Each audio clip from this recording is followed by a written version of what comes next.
Sudah umum diketahui oleh para ilmuwan bahwa di kepala kita itu ada satu titik, ada satu area yang disebut sebagai God spot atau titik Tuhan.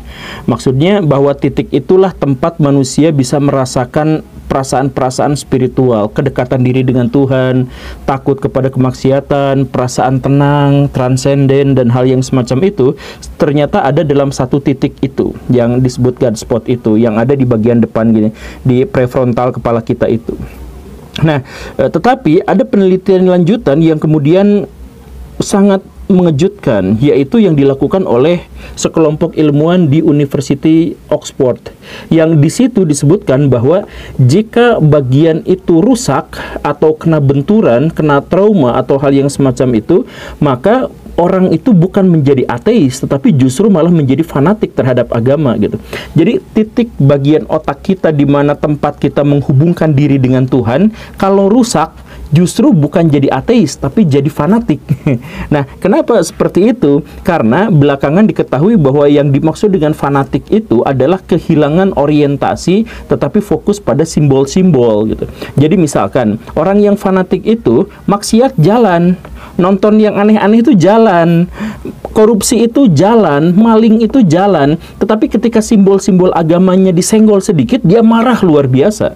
Kan dia ahli maksiat, tetapi kenapa dia marah terhadap simbol-simbol agama yang dicolek gitu? Ya karena itu, karena God spot-nya itu rusak, jadi dia sama sekali tidak bisa merasakan rasa keberagamaan. Dia nggak bisa mengalami rasa kepedulian terhadap hal-hal yang spiritual. Dia berupaya untuk itu tetapi gagal, karena itu justru dia fokus pada simbol-simbol.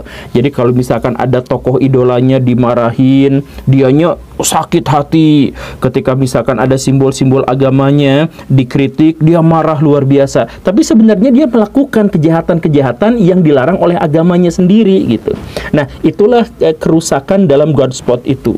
Begitu. Nah, kesimpulannya adalah God spot rusak berarti fanatik terhadap agama. Tetapi ada pertanyaan lanjutan.